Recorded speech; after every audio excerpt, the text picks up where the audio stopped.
Hello my friends, मेरा नाम मोहम्मद नवीद है और मैं आपको आज इस लेक्चर में पास्ट कंटिन्यूस पैसिव कॉजेटिव पढ़ाऊंगा। अब समझ लेते हैं कॉजेटिव क्या है। डेफिनेटली हम पहले पढ़ चुके हैं, मगर मैं आपको अभी वापस बताता हूँ कॉजेटिव क्या है। कॉजेटिव यानी कि जब हम अपना काम किसी और से करवाते हैं तो क्या कहते हैं हम लोग, कॉजेटिव कहते हैं। और पैसिव कॉजेटिव यानी कि जब हम अपना काम किसी प्रोफेशनल बंदे से करवाते हैं तो वो क्या कहलाता है, पैसिव कॉजेटिव कहलाता है।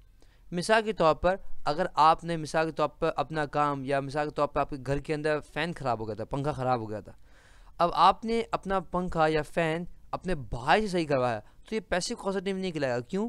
क्योंकि अगर उसका काम नहीं है, रोज़मर्रा का ये काम नहीं है, और आपने उसको कहा तो थोड़ा बहुत उसको आदत है, उसने कर लिया, तो ये पैसिव कॉजेटिव नहीं कहलाएगा। हाँ, अगर मिसाल के तौर पर आपने इलेक्ट्रिशियन से काम करवाया तो वो क्या कहलाएगा, पैसिव कॉजेटिव कहलाएगा। समझ आए आपको। और पास्ट कंटिन्यूस यानी कि माजी के अंदर चल रहा था उसको बयान करने में हम क्या इस्तेमाल करते हैं, पास्ट कंटिन्यूस के जरिए हम बयान करते हैं। यानी कि हम किसी से माजी के अंदर कुछ काम करवा रहे थे, उसको बताने के हम क्या इस्तेमाल करेंगे, पास्ट कंटिन्यूस पैसिव कॉजेटिव। सही। अब हम चले जाते हैं इसके स्ट्रक्चर की जानिब। डेफिनेटली हम स्ट्रक्चर है, पहले हम एग्जांपल्स देखेंगे, उसके बाद हम इसके स्ट्रक्चर को समझेंगे। तो देख सकते हैं मेरे पास यहाँ पे एग्जांपल्स मौजूद है। पहली एग्जांपल है मेरे पास कि डेफिनेटली जो एक एग्जांपल डेफिनेटली आम हमारे पास देख सकते हैं नॉर्मल पास्ट कंटिन्यूस एग्जांपल मौजूद है कि I was polishing my shoes, यानी कि मैं अपने जूते पॉलिश कर रहा था। मिसाल के तौर पर मैं बैठा हुआ था और मैं अपने जूते यानी कि अपने शूज़ यानी कि शूज़ समझ आ गए आपको, जूते मिसाल के तौर पर जूते, सही है।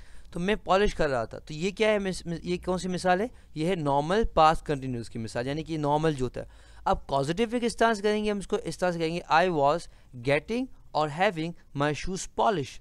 आई वॉज गेटिंग और हैविंग माई शूज़ पॉलिश, यानी कि मैं मिसाल के तौर पर मैं अपने मिसाल जूते पॉलिश किसी से करवा रहा था। समझ आए आपको। तो यानी कि हम क्या करें, यहाँ पे हम मैं जूते अपने पॉलिश करवा रहा था, यहाँ पे मैं क्या कर रहा हूँ, मैं जूते पॉलिश कर रहा था। तो ये डेफिनेटली नॉर्मल हो गया, क्यों, मैं कर रहा था, रही थी, रहे थे, ये पास कंटिन्यूस कहलाता है।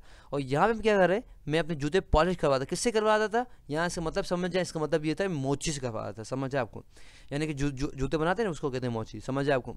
तो बेसिकली आपको समझ जाएगा क्या है हमारे पास, यानी कि जब हम अपना काम अब किसी और मतलब मिसाल के तौर पर किसी प्रोफेशनल बंदे से करवाते हैं तो वो क्या कहता है, पैसिव कॉजेटिव कहलाता है। और पास्ट कंटिन्यूस यानी कि अगर हम अपना काम किसी प्रोफेशनल बंदे से करवा रहे थे और उसको बयान करें, क्या इस्तेमाल करें, हम पास्ट कंटिन्यूस पैसिव कॉजेटिव इस्तेमाल करेंगे। समझ आ गया आपको। ये मिसाल हमारे पास आम जुमलों की है, ये मिसाल हमारे किसकी है, ये मिसाल हमारे पैसिव कॉजेटिव की है। सही। अब हमारे पास डेफिनेट स्ट्रक्चर आया हुआ है, तो डेफिनेटली अब आप कहेंगे सर आपने मिसाल तो बना ली, तो मिसाल बनाई कैसी है, तो डेफिनेटली वो मैं आपको बता दूं कैसे बनाई है, इसके स्ट्रक्चर के थ्रू बनाई है। सही है। देखिए सबसे पहले आप देख सकते हैं सब्जेक्ट हमारा मौजूद है।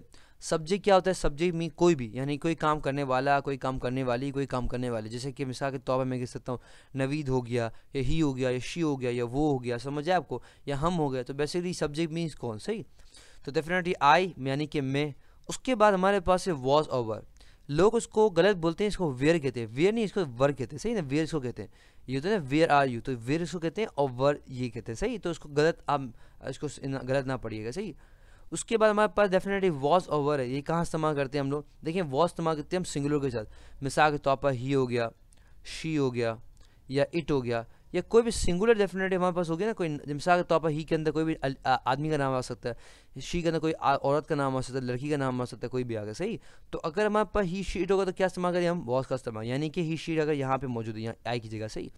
उसके बाद हमारे पास वर है। डेफिनेटली ये कहाँ इस्तेमाल होता है, ये प्लूरल में इस्तेमाल होता है। मिसाल के तौर पर दे, वी और आई, यू, समझ आया आपको। तो वैसे कोई प्लूरल नेम हो तो क्या इस्तेमाल होगा, उसके साथ क्या इस्तेमाल होगा, वह इस्तेमाल होगा। सही है। तो डेफिनेटली यहाँ पे हमारे पास डेफिनेटली सिंगुलर, तो हम क्या इस्तेमाल किया, आई के साथ क्या इस्तेमाल किया हमने, वह इस्तेमाल किया। सही। यहाँ तक समझ आ गया आपको। उसके बाद हमारे पास है गेटिंग और हैविंग। गेटिंग और हैविंग क्या है, गेटिंग और हैविंग यानी कि ये दोनों में से कोई एक आपको इस्तेमाल करना है। और हैविंग जो हमारे पास है वो ज़्यादा फॉर्मल है, यानी कि आप कह सकते हैं बहुत अच्छा है अगर आप इस्तेमाल करें। मैंने यहाँ दोनों इस्तेमाल किया आपको समझाने के लिए, जब आप एग्जाम में बनाए तो दोनों में से कोई एक इस्तेमाल कीजिएगा। सही। दोनों सही है मगर ये ज़्यादा सही रहता है। सही ना, हैविंग। उसके बाद हमारे पास है समथिंग, यानी कि क्या। भाई आई वॉज गेटिंग, मैं क्या क्या कर रहा था, मैंने कहा मेरे जूते, तो माई शूज़ यानी कि जूते। समझ आया आपको। क्या कर रहा था भाई, मैं अपने जूते क्या क्या करवा रहा था, इसको तुड़वा रहा था, पॉलिश करवा रहा था, बनवा रहा था, इसका सोल लगवा रहा था, कि सिलाई करवा रहा था, क्या करवा रहा था, काम बताना है। तो काम हमारे पास क्या, डेफिनेटली हमारे पास ये रहा वर्ब नजर आया। यानी कि वर्ब क्या होता है हमारे पास, मैं वर्ब समझाता हूँ। देखिए वर्ब यानी कि कोई ऐसा अल्फाज जो भी काम को ज़ाहिर करता है वो क्या कहलाता है, वर्ब कहलाता है। मिसाल के तौर पर बोलना, सोना, उठना, जागना, ये सारे अल्फाज क्या कहलाते हैं, वर्ब कहलाते हैं। क्यों? क्योंकि ये क्या कहलाते हैं, एक्शन यानी कि काम को ज़ाहिर करते हैं। आपको पता होगा कि वर्ब की कितनी फॉर्म होती है, वर्ब की 4 फॉर्म होती हैं, first form, second form, third form and fourth form, सही है। तो अभी हम यहाँ पे क्या इस्तेमाल करते हैं, यहाँ पे वर्ब की थर्ड फॉर्म इस्तेमाल करते हैं। यहाँ पे वर्ब हमारे पास क्या ये रहा, वर्ब की फोर्थ फॉर्म ये रही, हमारे पास पॉलिशिंग आ रहा है, तो हमें इसको उठा क्या करती है, वर्ब की थर्ड फॉर्म में इसको बना लिया। समझ आए आपको, समझ आएगा आपको। तो बेसिकली क्या है हमारे पास, पास्ट कंटिन्यूस पैसिव पॉजिटिव क्या है, जब हम अपना काम डेफिनेटली किसी प्रोफेशनल बंदे से करवाते हैं तो पैसिव पॉजिटिव कहलाता है।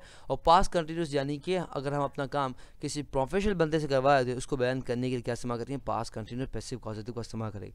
तो ये था लेक्चर किस पे, past continuous passive positive pay. I hope आपको अच्छी तरह समझ आ गया होगा। For more videos, lecture and exercises come to my website www.naveedplace.com।